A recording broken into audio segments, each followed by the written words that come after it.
So, Philly fans, into the city of brotherly love, a new season is upon us.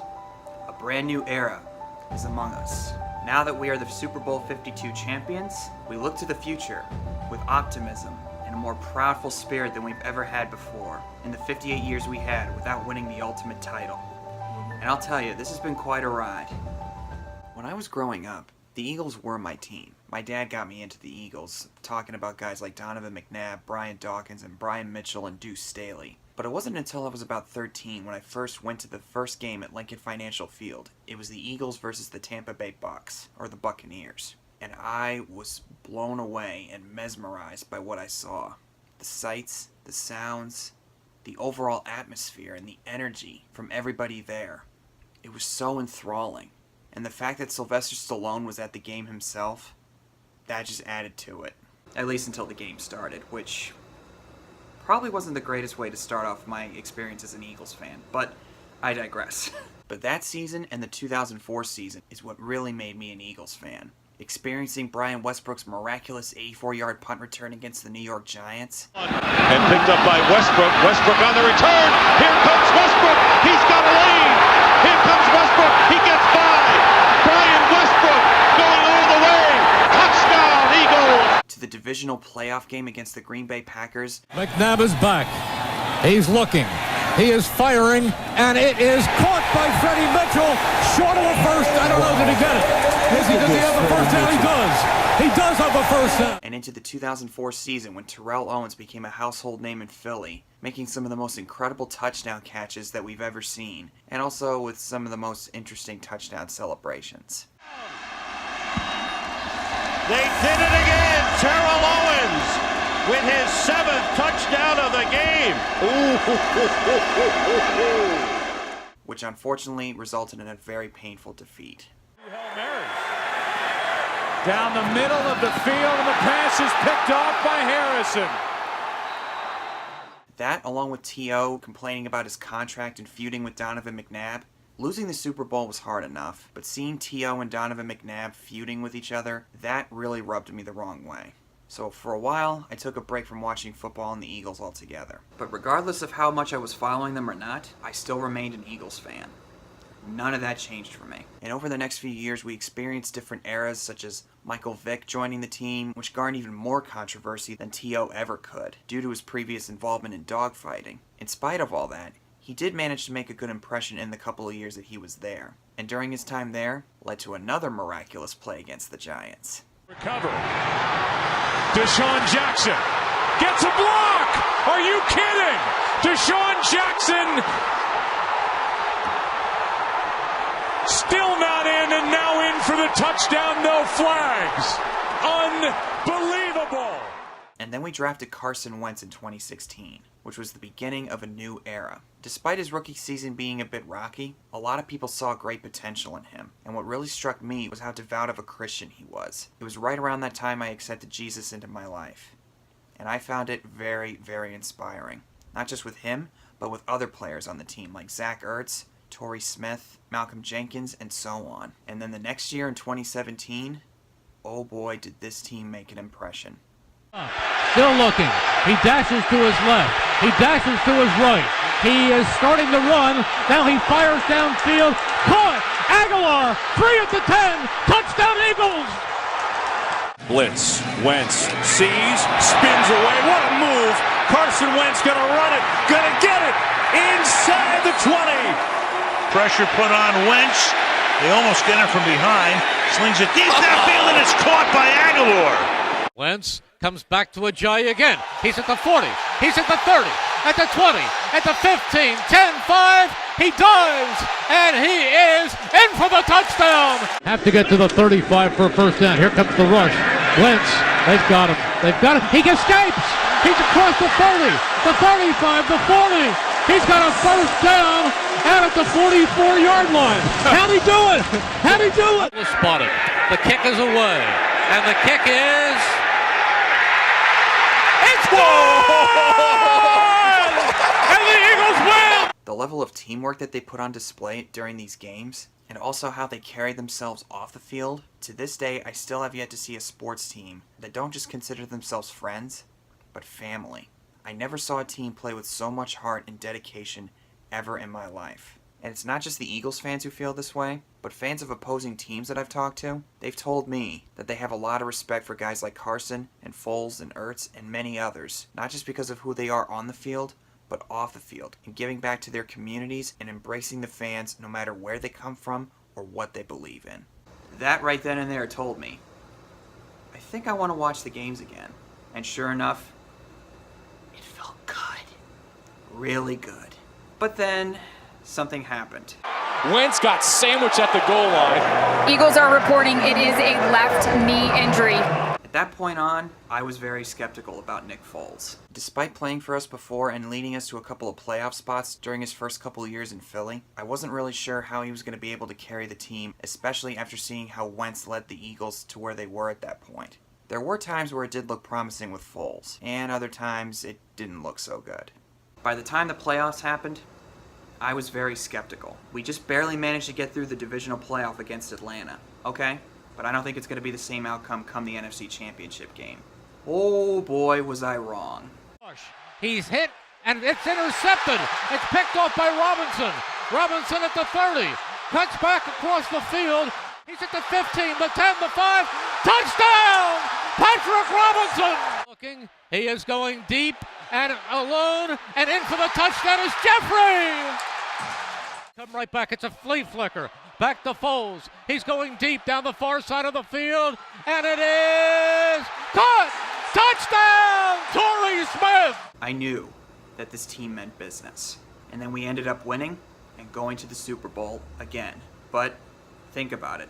New England has 5 Super Bowl titles, and they have a man named Tom Brady in the quarterback position. So naturally, I was terrified. But the Patriots were not unbeatable, right? They did lose to the New York Giants twice in the Super Bowl. And I also wondered, was Nick Foles' performance in the NFC Championship just a one-hit wonder? And then the Super Bowl happened? It was just like Foles had been playing with us the entire season. He steps up. He is going deep, and it is caught by Alshon Jeffrey for a touchdown! Here we go! Let's go, baby, let's go! The 15, the 10, the 5, the train is in the end zone! And then this play happens. Foles moves to the right, it goes directly to Clement. Clement reverses it, and the pass goes into the end zone. To Nick and Foles. it's a touchdown by Nick Foles! When that happened, I lost my mind. That's when he won me over. Him catching a touchdown pass, a quarterback. As far as I'm concerned, in my experience with football, I never saw anything like it. Which is a lot more than I could say for a certain number 12 who tried to do the same thing. And now you got to flip back here to Danny. Who throws, and it's Brady who can't. And then the last 2 times that we scored, very controversial. Take a look here. Starts to lose control. And then that left foot. What constitutes going to the ground? It's always close. It's subjective. But it's always, if you're a runner. Don't even get me started on Chris Collinsworth. Could he have not been any more on the Patriots side of those calls? You know what? I'm not even going to waste my time. Eventually, they did rule it as a touchdown, but for a while, it did look like that the Patriots were going to make a typical comeback. But then that drive, which led us to Zach Ertz's touchdown catch, was some of the most nail-biting moments of the entire game. Goes Nelson Aguilar. Zach Ertz out wide, one-on-one. Clement flares out to the right. Caught over the middle and into the end zone. Zach Ertz for the touchdown. And again, all you can think back to now is the Jesse James play. But there was still enough time and enough points for the Patriots to get ahead of us again. At least until this moment. Uh-oh. Brady gets hit. The ball is out. And Philadelphia has it. Come on, get it! Get it! Get it! Let's go! It is recovered by Fournette! Yes! Yes! Yes! Yeah! Oh my God! Actually, can we look at that from a different angle, please? Ball is out. Oh, there is that turnover we prayed for! My Patriots friends hate me right now. The moment that Brandon Graham stripped the ball and Derek Barnett recovered, that's when I knew that we were going to win. And then, as time expired when Tom Brady threw the ball, Launching one for the end zone. It's a jump ball and it's incomplete. And Gronk was there. And time runs out. This is the end of the game.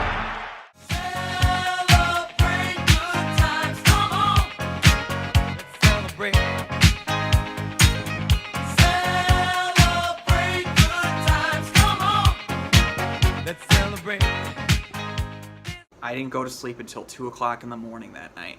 7 months later, I'm still celebrating that victory.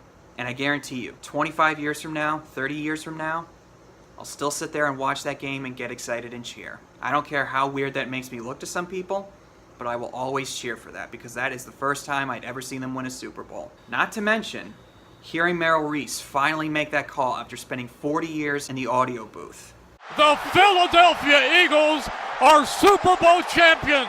Eagles fans everywhere, this is for you. Let the celebration begin. Hearing him say the word Super Bowl champions, I literally shudder with joy. Seeing the various reactions of many fans, from cheering and joy, happiness, to crying, just like my father who cried his eyes out after spending so many years waiting for that Super Bowl championship to happen. I don't really blame him, but seeing that Super Bowl trophy being brought up to the stage, hearing that music, made me think of all the times that the Eagles fans went through so much disappointment, so many great games, so many great moments, so many times when they got so close to winning it and they didn't get it. They finally got it. Now, I know I haven't been alive long enough to see the many different eras that the Eagles have had since their inception in 1933. I wasn't alive when they won the NFL championship 3 times, but I've heard the stories from many fans, including my own father, who's one of the biggest Eagles fans you'll ever meet in your life. So I'm aware of how much this meant to the fans. And from my experience, I'm really glad that it was this team that won us the Super Bowl, because as I've said before, this team, on and off the field, are one of a kind. All thanks to many people, like Doug Peterson, Carson Wentz, Zach Ertz, Alshon Jeffrey, Nelson Aguilar, Malcolm Jenkins, Jalen Mills, Brandon Graham, Jake Elliott, and their MVP, Nick Foles, who I will always be grateful for getting us that ring. But now, we're in a new season. So where do we go from here? Just because we won last year doesn't guarantee us a future victory. I definitely think we will get another one, but as far as when, only time will tell. All we can really do is come back and do the best job that we can. We don't give up. We never lose focus. No matter what, we fly. So let's do it, Philly. Let's come back for another round. Let's show the NFL what we got. Let's show the world what we can do. And to everybody who doubted us, to everybody who said that we didn't have what it takes, to quote Jason Kelsey, what my man Jay and John just said, no matter how many times a Giants fan, a Cowboys fan, or Patriots fan, or any other naysayer out there in sports tells us that we don't have what it takes, and certainly no presidential administration disinviting us to the White House to make us look bad is going to get me to change my mind on the team. No one likes us? Guess what? We don't care. Let us enter the next season flying.